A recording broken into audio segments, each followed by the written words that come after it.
जब खाना खाने लगे हैं तो यकदम ऊपर से ना एक रोशनी सी आई है, वो हमारे दीवार के पास आके गिरी है। बहुत जोरदार आवाज आई है। जब हमने उधर से आके देखा है ना, आगे वो बिखरा हुआ था, वो जो ड्रोन के सारे जो।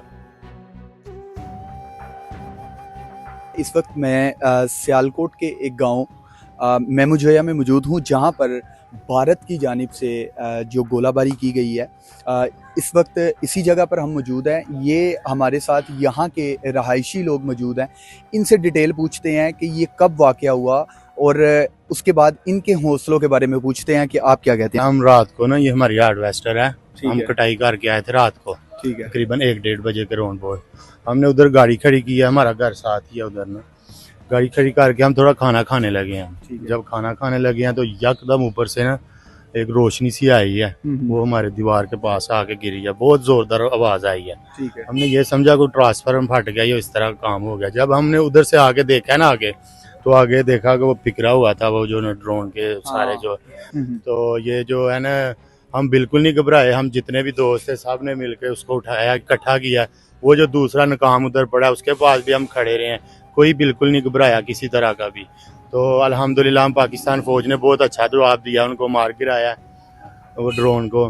तो अल्हम्दुलिल्लाह हम बिल्कुल पाक फौज के साथ शाना बशाना खड़े हैं। जिस तरह की भी इंशाल्लाह इनको ज़रूरत है, हम पाकिस्तान के लिए हर वक्त हाजिर है। माशाल्लाह। अच्छा, हाँ मुझे जी। ये बताइएगा टाइम कितना था? ये तकरीबन 1-1:30 के राउंड बोर्ड था। रात 1-1:30 के हाँ जी, राउंड जी, बोर्ड। बिल्कुल। हाँ जी, अच्छा, उसी वक्त सारे गांव के लोग जमा हो गए? जी बिल्कुल, हम सब इकट्ठे हो गए, कोई खौफ ज़्यादा नहीं हुआ। बिल्कुल हम ऐसे उसके पास चले गए हैं, क्योंकि हम आर्मी कब तक पहुंची? बिल्कुल उसी वक्त मौजूद थे। उन्होंने हमसे पहले ही उन्होंने मार गिराया है ना। अच्छा। हमारी आर्मी ने ठीक ठाक जवाब दिया उनको। और ये जो मोदी की नाकाम साजिश है ना, इसको हम तबाह बर्बाद करेंगे इंशाल्लाह। और हमारी पाक फौज जो है ना, वो जिंदाबाद है इंशाल्लाह। शाना बशाना उसके साथ हम खड़े हैं। मलिक मकसूद साहब, आप क्या कहना चाहेंगे इस बारे में? हिंदुओं वालों ने हमारे साथ बहुत बुरा किया।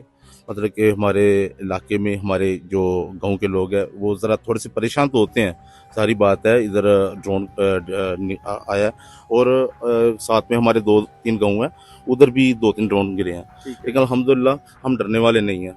इंशाल्लाह हम इंडिया को पूरा जवाब देंगे। फौज हमारे साथ है। सर, मैं देख रहा हूँ कि इधर आपके बच्चे जो है ना, वो बिल्कुल खुशबाश फिर रहे हैं। जी अल्हम्दुलिल्लाह, किसी को कोई डर खौफ नहीं है। सारे दलेर अपना उसके पास, ड्रोन के पास जाके खड़े हुए हैं, उसकी पिक्चर वगैरह ले इंडिया रहे को हैं। क्या उसको पैगाम मतलब- देना चाहेंगे? सर इंशाल्लाह इंडिया को हम पूरा जवाब देंगे। ठीक है, हमारी फौज हमारे साथ है और फौज अल्हम्दुलिल्लाह उसने ड्रोन रात को गिराए हैं, तो इंशाल्लाह पूरा जवाब देंगे। नाज़रीन, जैसा कि आपको पता है कि भारत अपनी मक्कारियाँ शुरू से ही दिखा रहा है और अब भी इस वक्त मैं मौजूद हूँ। मेमुजोया गांव है कोटली लोहारा का। हमारे साथ डॉक्टर फिरदौस आशिक अवान साहिबा मौजूद हैं। आइए उनसे उनका इजहार ख्यालात पूछते हैं। देखिए, पहली बात सबसे ज़रूरी ये है कि आज हमें एक कौम बन के जिस तरह हिंदुस्तान के अज़ायम को मलिया मेट किया है, एक कौम बन के जिस तरह यकजा हो के हमने बदमस्त हाथी को नकेल डाली है, और जिस तरह से रात की तारीकी में हमारे घर में घुसने वाले उस सफाक जहनीत के हामिल मोदी को धूल चटाई है, ये इस बात की कासी करती है कि ये कौम जो है ये जज्बे से लड़ती है, और जिनके साथ ईमान की ताकत हो उन्हें ये मकार मुखालिफ जो है किसी सूरत शिकस्त नहीं दे सकता। मैं खराज तहसीन पेश करती हूँ इस गांव के उन अफराद को जो घबराए नहीं, परेशान नहीं हुए, जिन्होंने किसी तरह भी मलामत का इजहार नहीं किया कि उनके गांव के अंदर ये क्या हो गया।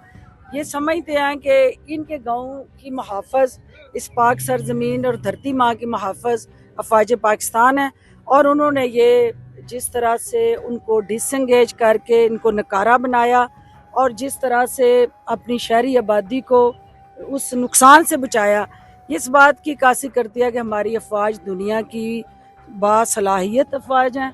हमारे पास हर तरह की फ़नी महारत है, और सबसे ज़्यादा हमारे सिपा सलार के अंदर जज्बा ईमानी है। जो ईमान की ताकत से लड़ता है वो कभी शिकस्त नहीं खाता, और अल्लाह हमारे साथ है।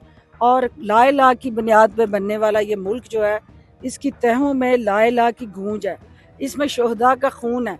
और ये लाइन जो हिंदुस्तान के साथ हमारी खींची गई, ये हमारे बुजुर्गों ने अपने लहू से खींची है। ये कई हज़ारों कुर्बानियाँ देने के बाद ये पाक सरजमीन हमें नसीब हुई है, तो हमारे इन बुजुर्गों की खैंची लाइन पे कोई नापाक कदम आए ये कौम कभी भी बर्दाश्त नहीं करेगी और अफवाज पाकिस्तान के साथ शाना बशाना खड़ी होके मोदी और उसके हवारियों को मुंह तोड़ जवाब देगी। और इंशाल्लाह ये जुर्रत जो मोदी ने की उसको उसका जवाब मिल गया। अभी हमारी बारी है और मोदी इंतज़ार करे कि उसकी आने वाली नस्लें याद करेंगी कि उसने किस कौम को ललकारा है। इनको क्या मैसेज देना चाहेंगे लास्ट पे, इंडिया को, मोदी को? पैगाम ये देना चाहूँगी कि जंग के तकाजे सीखो, जंग के तौर तरीके सीखो। जंग के अंदर कभी शहरी आबादियों को टारगेट नहीं किया जाता, जंगें सरहदों पे लड़ी जाती हैं, जंगें जो है फौजी इंस्टॉलेशन पे वार किया जाता है, फौजी महाज पे, फौजी छावनियों पे जाके आप वार करते हो। ये पहला गुजरात का कसाई है कि जिसने शहरी आबादियों को अपनी दरिंदगी के लिए चुना। तो ये दरिंदगी करने वाला जो है ये सिर्फ अपने इलेक्शन में मुसलमानों का कत्लेआम करके, वो कश्मीर हो, वो हिंदुस्तान हो, गुजरात हो, पाकिस्तान हो, ये उन्हें अपनी इलेक्शन के अंदर फतह का ईंधन बनाना चाहता है और इसकी ख्वाहिश है कि मुसलमानों को वो साग में झोंके।